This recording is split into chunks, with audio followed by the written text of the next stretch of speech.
Hello दोस्तों, welcome to my channel. आज हम बात करेंगे संविधान के बहुत ही इम्पोर्टेंट टॉपिक जो कि मौलिक अधिकार है, जो अपने आप में एक अच्छा महत्व रखते हैं पॉलिटी में, जिसके बारे में बात करेंगे। मौलिक अधिकार कहाँ से लिए गए, क्या है, जितना भी दिया हुआ है टोटल बात करेंगे। इससे बाहर यूपीएसआई, यूपी पुलिस या कोई भी वनडे एग्जाम में मौलिक अधिकार पर जितने भी क्वेश्चन बनते हैं इसी से कवर हो जाएंगे। इसके अलावा कुछ पढ़ने की जरूरत नहीं है। अगर आप इतना तैयार कर लेते हैं तो मौलिक अधिकार से आप एक भी क्वेश्चन नहीं छोड़ कर आएंगे। इसमें जो जो दिया है ना, वो काफी डीपली दिया है, सब क्लास मैंने ले रखे हैं। तो चलिए शुरू करते हैं।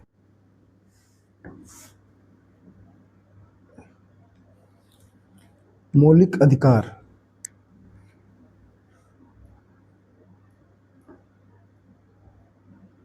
मौलिक अधिकार संविधान के भाग 3 में है।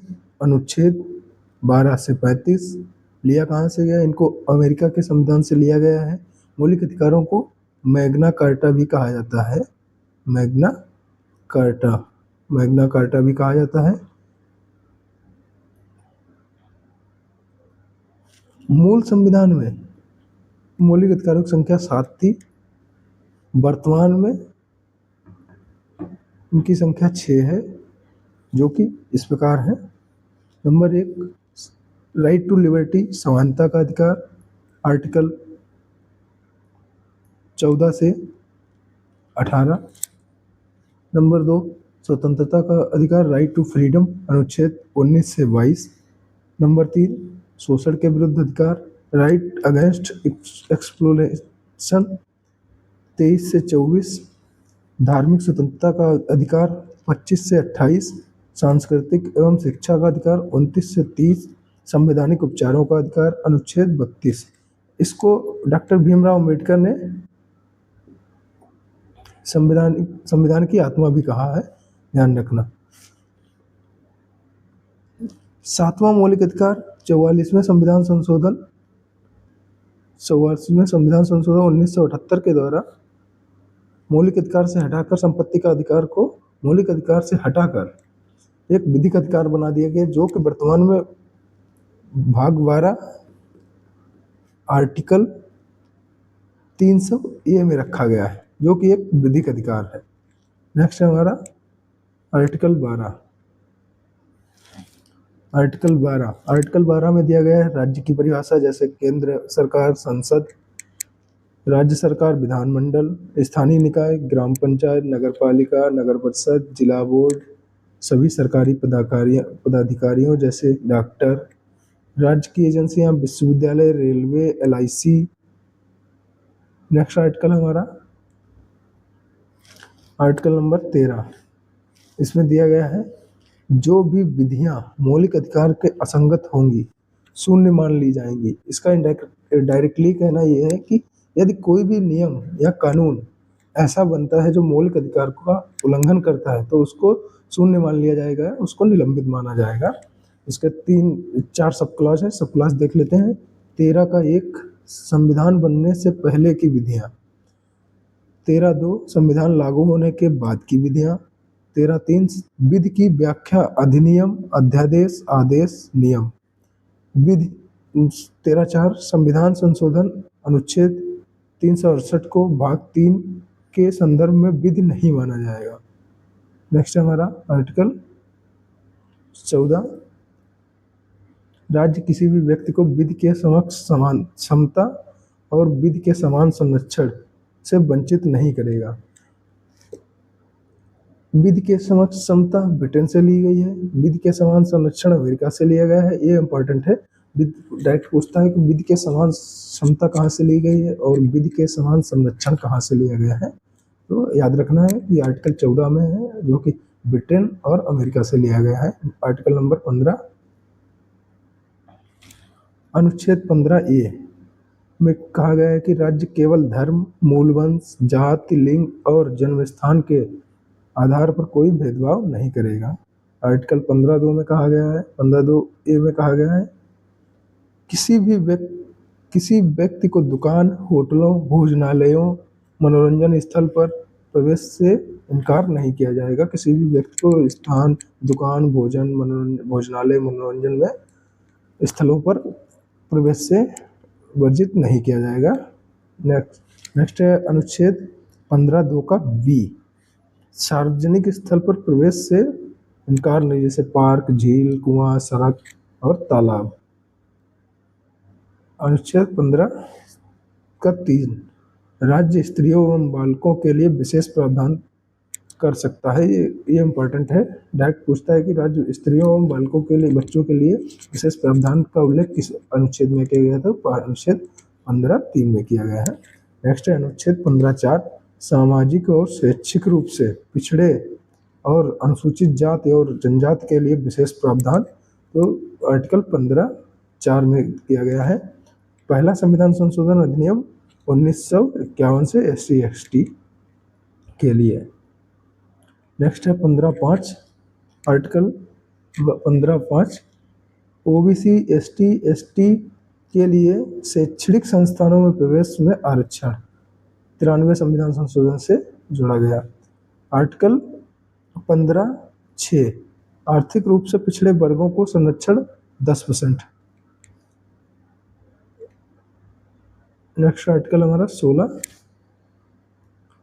अनुच्छेद 16, आर्टिकल 16(1) में कहा गया है लोक नियोजन में अवसर की समानता, जैसे भर्ती, अवकाश, पदोन्नति, पेंशन आदि में अवसर की समानता। नेक्स्ट है आर्टिकल 16(2), धर्म, जाति, मूल वंश, लिंग, जन्मस्थान, उद्भव और निवास स्थान के आधार पर कोई भेदभाव नहीं किया जाएगा। नेक्स्ट क्वेश्चन है नेक्स्ट आर्टिकल हमारा 16(3), निवास स्थान के आधार पर भेदभाव हो सकता है। नेक्स्ट है हमारा आर्टिकल 16(4), जिसमें कहा गया है कि राज्य के अधीन सेवाओं में पिछड़े लोगों के लिए आरक्षण। पिछड़े लोगों के लिए आरक्षण मतलब OBC और SC/ST के लिए, इसमें डायरेक्टली OBC के लिए आरक्षण 16(4) में दिया गया है। नेक्स्ट क्वेश्चन 16(5) में दिया गया नियुक्ति में वरीयता, पिछड़े वर्ग के लोगों को नियुक्ति में वरीयता दी जाएगी। 16(6) में, ये इम्पोर्टेंट है, ये अभी हाल ही में हुआ था। 16(6), EWS UR को 10% आरक्षण दिया जाएगा। ये SWS नहीं है, यहाँ पे EWS को 10% आरक्षण की बात की गई है। मोस्ट इंपॉर्टेंट डायरेक्ट क्वेश्चन बनता है आर्टिकल 17 और 18 से। आर्टिकल 17 अस्पृश्यता का अंत, 18 उपाधियों का अंत। ये दोनों से डायरेक्ट क्वेश्चन पूछ लेता है कि उपाधियों का अंत किस आर्टिकल में है और अस्पृश्यता का अंत किस आर्टिकल में है। नेक्स्ट क्वेश्चन देखते हैं। नेक्स्ट हमारा मौलिक अधिकार है स्वतंत्रता का अधिकार, जो कि आर्टिकल 19, 20 और 21 में है। अनुच्छेद 19(1), ये देखते हैं, वाक एवं अभिव्यक्ति की स्वतंत्रता, अपना विचार प्रकट करना और प्रसार करना, बोलने की, लिखने की, संकेत या चित्र कार्टून करने की स्वतंत्रता। अनुच्छेद 19(1)(a) में दिया गया है कि प्रेस की स्वतंत्रता, विज्ञापन का अधिकार, इलेक्ट्रॉनिक प्रसारण का अधिकार, चुप रहने की स्वतंत्रता, इंटरनेट का अधिकार, विरोध करने की स्वतंत्रता, ध्वज फहराने का अधिकार, सूचना का अधिकार। इसमें नंबर 8 सूचना का अधिकार इंपॉर्टेंट है। ये क्वेश्चन पूछता है कि इंटरनेट का अधिकार किस अनुच्छेद में है, प्रेस की स्वतंत्रता किस अनुच्छेद में है। ये 3 जनरली याद रखना है आपको। नेक्स्ट है 19(1)(b), सभा एवं सम्मेलन करने की स्वतंत्रता। सभा एवं सम्मेलन करने की स्वतंत्रता, सभा, दल, जुलूस निकालने की स्वतंत्रता। 19(1)(c) में दिया गया है 19(1)(c), संघ संगठन बनाने की स्वतंत्रता, राजनीतिक पार्टी, फर्म, कंपनी, सहकारी समितियां बनाने की स्वतंत्रता।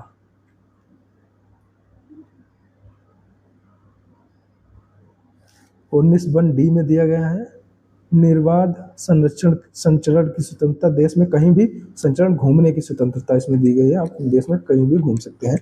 आर्टिकल 19(1)(e) में दिया गया है देश में कहीं भी बसने की स्वतंत्रता। आर्टिकल 19(1)(f) में दिया गया है जो जीविकोपार्जन हेतु किसी भी वृत्ति, पेशा का अधिकार, मतलब कोई भी व्यापार कर सकते हैं।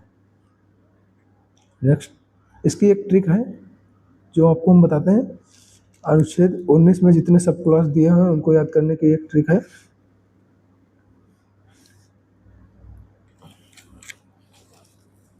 बोल मिलन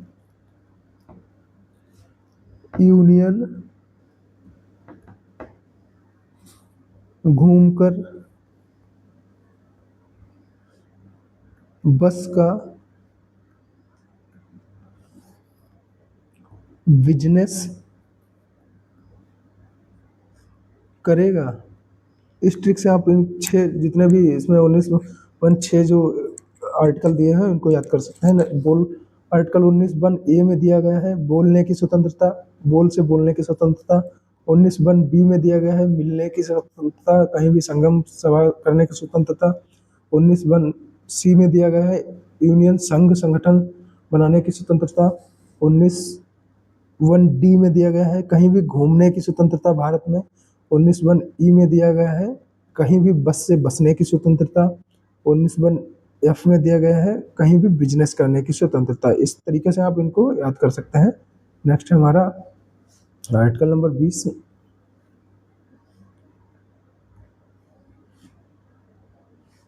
आर्टिकल नंबर 20 है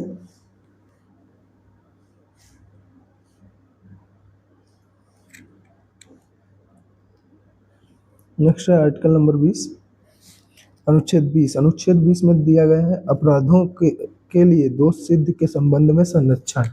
इसके 3 सब क्लॉज हैं, उनको देख लेते हैं। आर्टिकल 20(1) में है कार्योत्तर विधि से संरक्षण।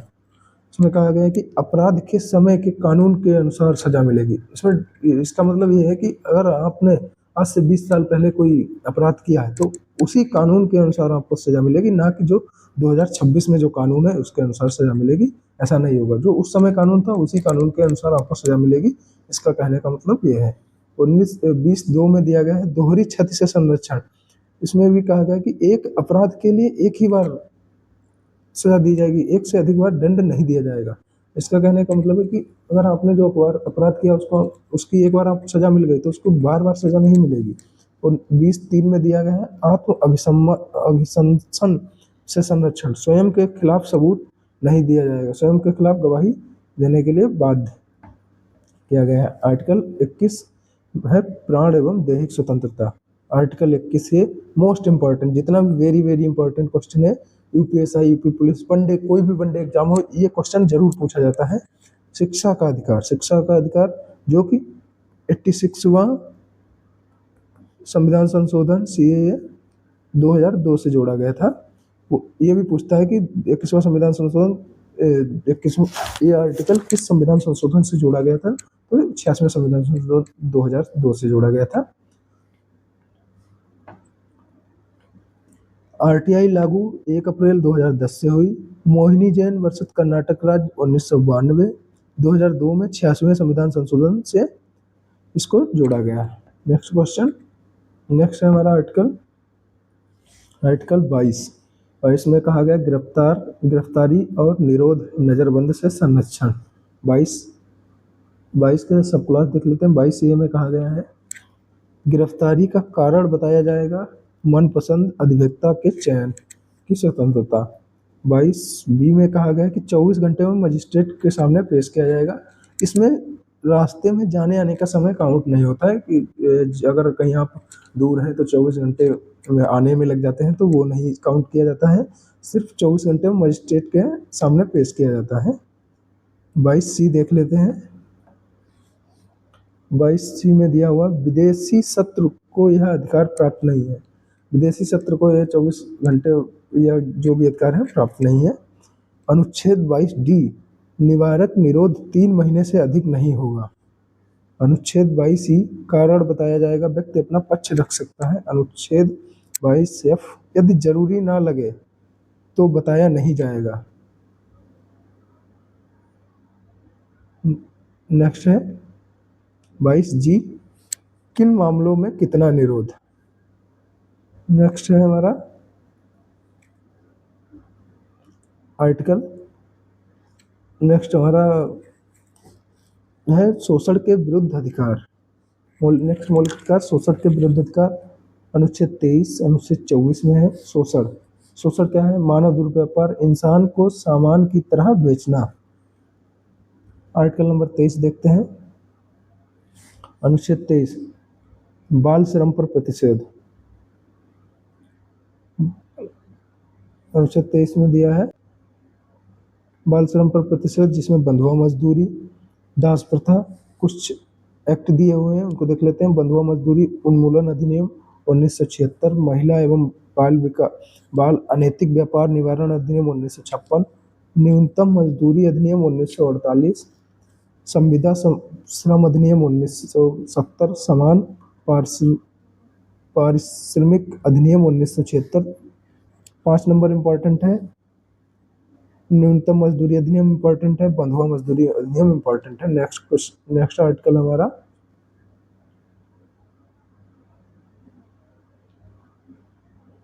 आर्टिकल 24, अनुच्छेद 24, बाल श्रम पर प्रतिशोध। बाल श्रम पर प्रतिशत 14 वर्ष से कम आयु के बच्चों को कारखानों में नियुक्त नहीं किया जाएगा, बाल श्रम पर प्रतिषेध है। 23 में, आर्टिकल 23 में क्लियर कर देता हूँ यहाँ पे, आर्टिकल 23 में बलात्श्रम पर प्रतिशोध है, आर्टिकल 24 में बाल श्रम पर प्रतिशोध है। ये कंफ्यूजन रहता है, यहाँ पे क्लियर कर लेना, ये बलात्श्रम है, बाल श्रम पर प्रतिशोध है। नेक्स्ट हमारा मौलिक अधिकार है धार्मिक स्वतंत्रता का अधिकार, अनुच्छेद 25, 26, 27, 28 में 4 आर्टिकल आते हैं। तो आर्टिकल 25 है हमारा, अनुच्छेद 25, अंतःकरण से किसी धर्म को मानने की स्वतंत्रता, जिसमें किसी भी धर्म को अबाह्य रूप से मानना, धर्म आचरण करना, धर्म का प्रचार करना।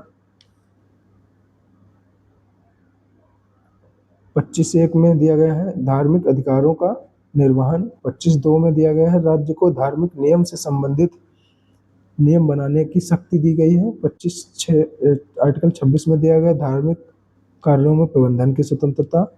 आर्टिकल 27 में दिया गया है किसी भी व्यक्ति को किसी धर्म के प्रचार के लिए कर देने के लिए बाध्य नहीं किया जाएगा, इसमें धार्मिक करों की स्वतंत्रता दी गई है। आर्टिकल 28 में धार्मिक शिक्षा से संबंधित अधिकार दिए गए हैं। अगला हमारा मौलिक अधिकार है संस्कृति और शिक्षा संबंधी अधिकार, जिसमें आर्टिकल 29 और 30 आते हैं। अनुच्छेद 29 अल्पसंख्यकों के हितों का संरक्षण। 29(1) अनुच्छेद 29(1) भारत में निवास करने वाले नागरिकों के किसी वर्ग को जिसकी अपनी विशिष्ट भाषा, लिपि, संस्कृति है, उसको संरक्षण का अधिकार है। अनुच्छेद 29(2) राज्य द्वारा पोषित शैक्षणिक संस्था केवल भाषा, मूल, जाति आधार पर वंचित नहीं किया जाएगा।